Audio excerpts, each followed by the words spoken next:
இஸ்ரேலும் ஈரானும் இப்போ கரண்ட்டாக வந்து பயங்கரமாக அடிச்சிட்டு இருக்காங்கன்னே சொல்லலாம். அதுக்கான மூல காரணமாக வந்து பார்த்திங்கன்னா ஹமாஸ் அட்டாக்கை தான் வந்து பார்த்திங்கன்னா இஸ்ரேல் வந்து எடுத்து வைக்கிறாங்க. 2023 அந்த அட்டாக் முடிஞ்சு அதுக்கப்புறமா காசாவில் போய் எத்தனை குழந்தைங்களை வந்து கொண்டாங்க அப்படின்றது உங்களுக்கே தெரிஞ்சிருக்கும்.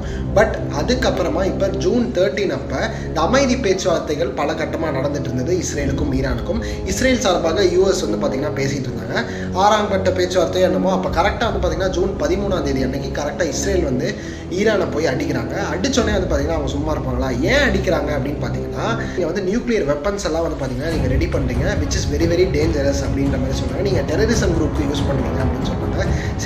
ஒரு கண்ட்ரிக்கு அதுக்கு என்ன வேணும்னு சொல்லிட்டு it has its own freedom to take a decision அப்படின்னு தான் நான் நினைக்கிறேன். பட் இதனால் அட்டாக் பண்ண உடனே ஈரான் சும்மா இல்லை, திருப்பி போய் பேலிஸ்டிக் மிசைல்ஸ் வச்சு பார்த்தீங்கன்னா இஸ்ரேலில் இருக்கிற மெயினான சிட்டிஸில் இருக்கிற பாப்புலேஷனே வந்து அடித்தாங்க. ஸோ அயன் டோம் ஸ்ட்ரக்சரை வந்து பார்த்திங்கன்னா அந்த மித்தை வந்து பார்த்திங்கன்னா அவங்க வந்து உடச்சிட்டாங்கன்னே சொல்லலாம். ஸோ எங்களாலேயே முடியும்னு அதை மாதிரி காமிச்சிட்டோன்னே வந்து பார்த்திங்கன்னா சும்மா இல்லாமல் வந்து பார்த்திங்கன்னா இஸ்ரேல் வந்து ட்ரம்ப்பை வந்து தூண்டிக்கிட்டே இருந்தாங்க. ஸோ ட்ரம்ப் அவர்கள் ஆட்சிக்கு வரும்போதே என்ன சொல்லியிருந்தாருன்னா, இந்த யூஎஸோட வரி பணம் வந்து தேவையில்லாமல் மற்ற நாட்டுக்கு செலவு பண்ணக்கூடாது, நம்ம கண்ட்ரியோட டெவலப்மெண்ட்டுக்காக தான் செலவு பண்ணப்படும், டெரரிசம் நாங்கள் வந்து ஸ்ட்ரிக்ட்லி அப்ஜெக்ட் பண்ணுறோம் அப்படின்ற மாதிரி சொல்லிட்டு, ஸோ யூஎஸ்க்கு எதிராகவே யூஎஸில் இருக்கிற மக்களுக்கு எதிராகவே வந்து பார்த்திங்கன்னா அவர் வந்து இந்த நியூக்ளியர் சைட்ஸை வந்து போய் அட்டாக் பண்ணார். அண்ட் மோர் ஓவர் அந்த நியூக்ளியர் பாம்ஸ் எல்லாம் வந்து பார்த்திங்கன்னா அவங்க வந்து எவாக்குவேட் பண்ணி வேறு இடத்துக்கு வச்சுட்டாங்கன்றது தான் ஈரான் சொல்கிறாங்க.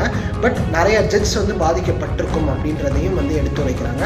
ஸோ இப்போ கரண்ட்டான அப்டேட் வந்து என்னென்னா, so US and Israel side வந்து பார்த்திங்கன்னா ரொம்பவே ஸ்ட்ராங்கரான சைடு.